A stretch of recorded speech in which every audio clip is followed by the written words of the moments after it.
anay kitang tanan. Magampo ta. Amahan nga balaan, salamat kay kayo Dios. Nga bisan nining kasubanan nga amon saksihan karon. Ikaw o Dios naghatag ka na mong paglaom sa imo nang pagpadayag. Kami o Dios makikuyog di Brother Sironius pagsugat kanimo.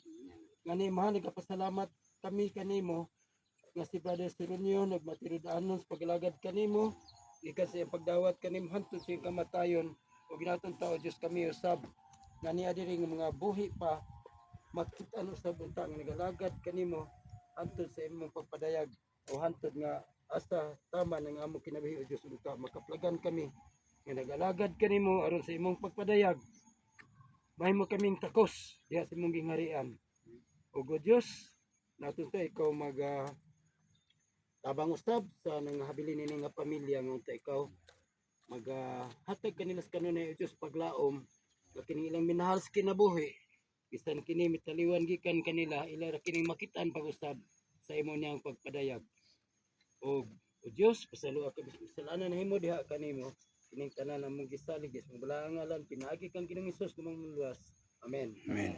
Ang buntag kanatong tanan mga kaigsunan, agi pagsira sa temporary nga pagkinabuhi ni Brother Cristo Seronio nini nga kalibutan. Ato pabalandungan ang mensahe sa Dios. Alang kanato tanan aron makuha nato ang punto gayud. Aron makuha gayud nato ang punto mga kaigsunan nga gusto iba. Dangat sa Dios sa matago sa kanato. Mahitungod kinis kamatayon ni Lazaro o ang pagkabanhaw diha sa kang Ginoong Hesus. Sayod kita nga adunay suod kay sa Ginoong Hesus nga mga igsuon, si Marta, si Maria ug si Lazarus mga kaigsuonan suod gayud kay niya. Unya nagmasakit, ang sugilanon nagkanayon nagmasakit ang igsuon nga lalaki nga mao si Lazarus. Bisan sa ilang kasuod mga kaigsuonan sa Ginoong Hesus wala dayon miadto panahon nga nagsakit pa siya. Unya gisultian dayon ni gisultian dayon mga kaigsuonan sa Ginoong Hesus nga ang iyahang higala nasuod niyang higala mipahulay namatay na ug atoa na siya sa lubnganan sulod sa upat na ka mga adlaw. Pagabot niya dito mga kaigsuonan pagkadungog dayon sa mao nga mga igsuon nga mga babae nidagan dayon dito mga kaigsuonan si Maria sa kang Ginoong Hesus matud pa niya nga Ginoong Hesus kung niya pa lang unta ka wala unta ningon ani ang among igsuon wala unta siya namatay kay ang iyang pagsalig mga kaigsuonan gayud kang Ginoong Hesus hilabihan kadako. Apan mga kaigsuonan matud pa ni Ginoong Hesus asa man ang maong lawas patayng lawas ni Lazaro ug ilang gidala mga kaigsuonan dito sa lubnganan kahuman si Marta usab sa pagkadungog niya nga naa si Ginoong Hesus dagan usab siya dito mao gihapon ang ilang giingon nga Ginoo kun ni apa unta ka wala unta namatay ang among igsuon.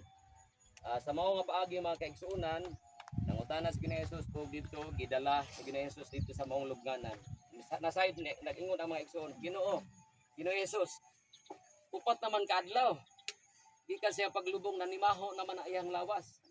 Unya unsay giingon ni Ginoong Hesus mga kaigsuonan dinhi sa 24 nag-ingon siya, Marta nag-ingon si Ginoong Hesus, ako nasayod nga ang maabot ang pagkabanhaw sa katapusang mga adlaw.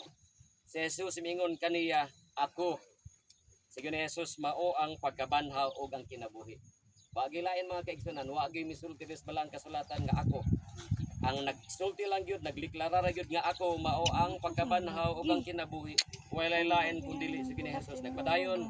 Nagingon siya dinhi, siya nga nagatuo kanako bisan siya mamatay, siya sa gihapon mabuhi. Mao na ang dako nga paglaom nato mga tinlaga mga kaigsuonan. Gani diya sa Tito 2:13 nagaingon, mao kini ang bulahan nga paglaom sa mga katawan sa Dios nagpaabot sa pagbalik ni Ginoong Hesus. Ato padayonon sa 26 nagkanayon, and whoever lives and believes in me, siya nga nabuhi ug mituo kanako, dili gayud mamatay.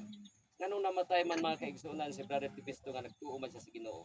Adunay duha ka kamatayon, kamatayon physical ug kamatayon na gyud mga kaigsuonan nga espirituhanon. Kani temporary niya kamatayon mao gani sa pagbalik ni Ginoong Hesus banhawon siya kay si Ginoong Hesus man mao ang pagkabanhaw og kinabuhi. Nagatuo ba ikaw niini? Mga igsoon, labi na sa panimalay sa ronyo. Nagtuo ba kamo nga sa pagbalik ni Ginoong Hesus banhawon ang inyong pinalangga nga amahan ug bana, angkol, lulo, atong higala. Mao na ang pangutana mga kaigsunan, nagtuo ba kamo niini? Sa katapusan mga kaigsunan 27 nagkanayon, she said to him, nag-ingon siya kaniya, nag-ingon si Marta kang Ginoong Hesus, "Yes Lord, I believe that you are the Christ." O Ginoo, ako mituo nga ikaw si Kristo, ang anak sa Dios who is to come into the world, nga mo'y mag-aanihin niini nga kalibutan. Sa pagdawat nato kang Ginoong Hesus Kristo, mga pinalangga ko mga kaigsunan, nakabaton kitag paglaom, kinabuhing dayon diha